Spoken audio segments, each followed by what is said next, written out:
Hi, I'm Morgana. Hi, I'm Denise. Craig. Hi, I'm Shauna. I'm Zach. I'm Adam.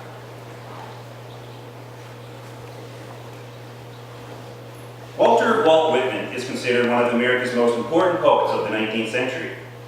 Living through the death and destruction associated with war, Whitman's poems were highly influenced by the Civil War from 1861 through 1865. Whitman describes the vivid scenes of war from both the soldier and the civilian aiding it. Whitman's poems are real-life experiences brought on by the Civil War and written to inform and educate the audience.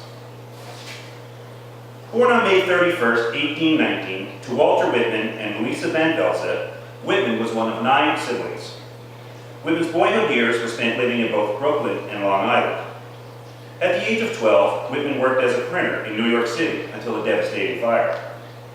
At the age of 17, Whitman began teaching at a school on Long Island. Whitman taught until 1841 and then became a journalist in both New York and New Orleans before the first edition of his book, Leaves of Grass, in 1855. As you can see, from the age of 12, Whitman was very passionate about writing and expressing himself through teaching and literature. Soon after the outbreak of the Civil War, Whitman went looking for his brother, who was wounded in action in Washington. Whitman experienced the war at first hand. For 11 years, Whitman worked in the hospital in Washington looking after the wounded. After suffering a stroke in the early 1880s, Whitman settled down in Camden, New Jersey.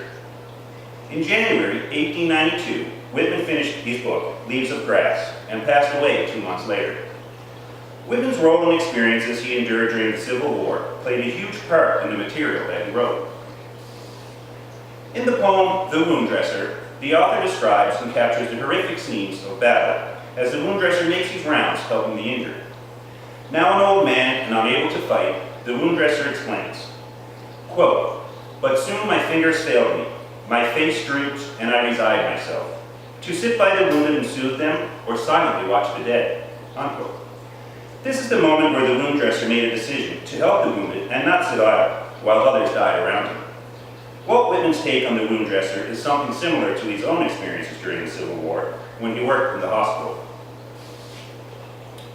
In Whitman's poem, "O Captain, My Captain," a sailor describes his feelings while returning to port after conquering the enemy. The sailor wonders why everyone is so happy of their arrival while his captain lies dead on the deck. The text states, quote, "O Captain, my Captain, rise up and hear the bells.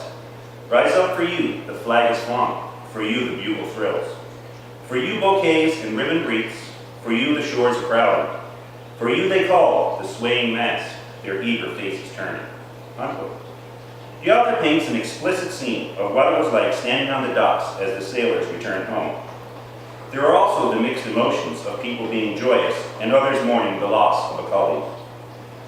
Whitman witnessed these displays of raw emotions during the Civil War. Whitman's poem, "I Hear America Singing," states, quote, "Each singing what belongs to him or her and to none else," unquote. This poem explains how people from all professions sing their own song, but as a society, we are one. Everyone contributes in their own little way, making America stronger than ever.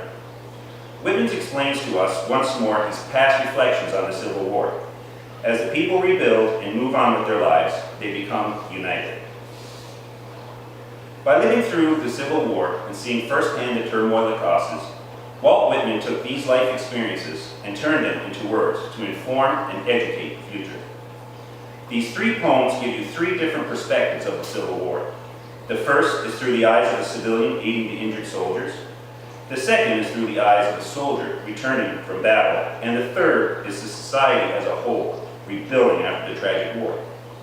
Up until 2 months before his death, Whitman still enjoyed sharing his experiences by finally completing his masterpiece, the book Leaves of Grass. Thank you.